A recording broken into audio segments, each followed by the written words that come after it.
Digital শহরের কথা বলা হলেও সিলেটে এখনও হাতের ইশারায় চলে ট্রাফিক ব্যবস্থাপনা। বিভিন্ন সময় প্রকল্প নেওয়া হলেও আলোর মুখ দেখেনি আজও। নগরের ক্রমবর্ধমান যানবাহনের চাপে যানজট দিনে দিনে অসহনীয় হয়ে উঠেছে।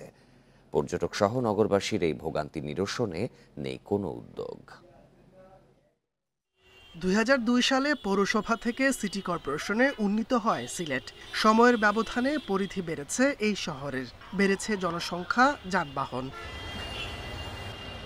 নগরের ট্রাফিক ব্যবস্থাপনার আধুনিকায়নে ১৯৯৬ সালে ৭টি পয়েন্টে সিগন্যাল লাইট বসানো হয়, কিন্তু ২০১৩ সালে সড়ক সম্প্রসারণের সময় তা সরিয়ে ফেলা হয়।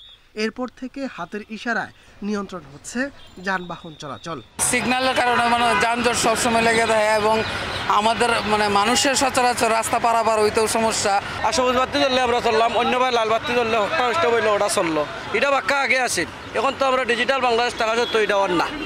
পুলিশ বলছে সিগন্যাল লাইট না থাকায় যানবাহন নিয়ন্ত্রণে অতিরিক্ত সদস্যকে কাজ করতে হচ্ছে বিভিন্ন পয়েন্টে। আমরা এখন ম্যানুয়ালি চালিয়ে যাচ্ছি। আমরা আশা করি অতি শীঘ্রই অন্যান্য মহানগরের মতো এই ট্রাফিকের সুযোগ সুবিধা বাড়বে। সদাশয় সরকার, সিলেট মেট্রোপলিটন পুলিশ এবং সিটি কর্পোরেশনের যৌথ উদ্যোগে জনবান্ধবপূর্ণ একটি ট্রাফিক ব্যবস্থা গড়ে উঠবে। সিটি কর্পোরেশনের আধুনিক সিগন্যাল লাইট স্থাপনের পরিকল্পনা উদ্যোগ রয়েছে কাগজে কলমে। তবে কর্মকর্তাদের দাবি, বাজেট স্বল্পতার কারণে আলোর মুখ দেখেনি প্রকল্প। একটা প্রকল্প আমরা একটা স্টাডি করে আমরা আমাদের মিনিস্ট্রিতে সাবমিট করেছিলাম অনেক আগে, কিন্তু এটা আসলে অগ্রগতি হয়নি। কারণ ফান্ডের যে ক্রাইসিস, আমাদের যে প্রমাণ প্রকল্পগুলো আছে এই বিষয়ে আমাদের ইন্টারিম গভর্নমেন্ট তো বললো যে যেগুলো জনস্বার্থে সেগুলো তো রাখবে। নগরের যানজট নিরসনে দ্রুত ট্রাফিক ব্যবস্থার আধুনিকায়নের পরামর্শ দিয়েছেন বিশিষ্টজনরা। Independent news. এ বিষয়ে আরও জানাতে এবার সিলেট থেকে যোগ দিচ্ছেন সহকর্মী রানা মজুমদার।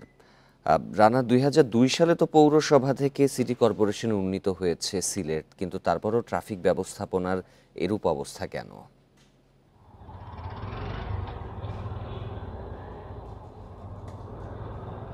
দেখুন, আসলে এই যে ২০০২ সালে পৌরসভা থেকে সিলেট সিটি কর্পোরেশন উন্নীত হয়, এরপরে আমরা দেখেছি যে সিলেটকে কিন্তু একটি ডিজিটাল নগরী হিসাবে, প্রথম ডিজিটাল নগরী হিসাবে ঘোষণা করা হয়।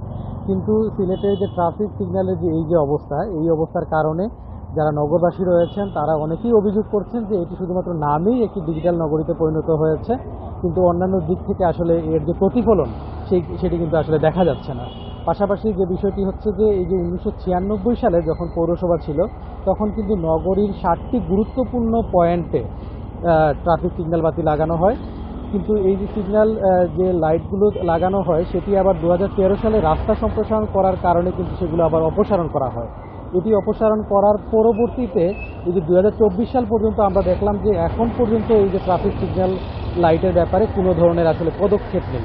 মাঝখানে যে বছরগুলো গেছে সেই বছরগুলোতে যারা সংশ্লিষ্ট কর্তৃপক্ষ রয়েছেন, বিশেষ করে ট্রাফিক বিভাগ কিংবা সিলেট সিটি কর্পোরেশন, তারা কিন্তু আসলে বিভিন্ন সময়ে নানা ধরনের পরিকল্পনার কথা তাদের কাছ থেকে আমরা শুনেছি, নানা ধরনের প্রকল্পের কথা আমরা শুনেছি, কিন্তু আসলে সেগুলোর কোনো ধরনের বাস্তবায়ন কিন্তু হয়নি এবং এগুলো মূলত আলোর মুখ এখনো পর্যন্ত দেখেনি।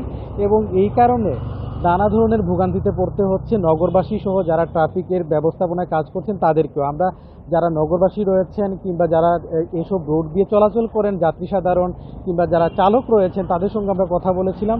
তারা বলছেন যে আসলে এই যে ট্রাফিক সিগন্যালে যারা কাজ করছেন ট্রাফিক পুলিশরা, তারা যখন আসলে হাত দিয়ে তারা যখন আসলে ট্রাফিকের সিগন্যালটি দেন, তখন দূর থেকে অনেকেই কিন্তু সেটি দেখতে পান না। সেক্ষেত্রে তারা কিন্তু অনেকেই স্পিডে থাকলে, যখন গাড়ি চালানোর স্পিডে থাকেন, তখন কিন্তু তাদেরকে নিয়ন্ত্রণ করাটা একটু সমস্যায় পড়তে হয় বলে তারা জানিয়েছেন। এতে করে আসলে যে কোনো ধরনের দুর্ঘটনা, পাশাপাশি যানজটের মতো যে ভোগান্তিগুলো রয়েছে সেগুলোতে কিন্তু নগরবাসীদের পড়তে হয়। সেক্ষেত্রে যাত্রী সাধারণ কিংবা যারা ট্রাফিক ব্যবস্থাপনায় কাজ করছেন কিংবা যারা চালক যারা রয়েছেন, তারা বলছেন যে এটিকে দ্রুত যেন এই ব্যবস্থাটি ফিরিয়ে আনা হয়, অর্থাৎ ট্রাফিক সিগন্যালের যে ব্যবস্থাটি সেটির জন্য আসলে আধুনিকায়ন করা হয়, এটি বলছেন তারা। এই ক্ষেত্রে আমরা কথা বলেছিলাম সিলেট সিটি কর্পোরেশনের সাথে। তারা বলছেন যে আসলে তাদের একটি পরিকল্পনা রয়েছে এই বিষয়টিকে ঘিরে, তবে তাদের বর্তমানে যে আর্থিক সংকট সেটির কারণে আসলে তারা এই পদক্ষেপটি এখনও নিতে পারছে না, তবে তাদের পরিকল্পনার মধ্যে এটি রয়েছে। তারা বলছেন যে আসলে তাদের বেশ কিছু পরিকল্পনা যেগুলো রয়েছে অগ্রাধিকার ভিত্তিতে আসলে সেগুলো বাস্তবায়ন করতে হবে প্রথমে, পরবর্তীতে তারা এই ট্রাফিক সিগন্যালের কাজে তারা আসবেন। তো সিলেট থেকে ট্রাফিক সিগন্যাল ব্যবস্থাপনা নিয়ে এই ছিল আমার কাছে সবশেষ। সিলেটে ট্রাফিক ব্যবস্থাপনায় দুর্ভোগের বিষয়ে জানাচ্ছিলেন সহকর্মী।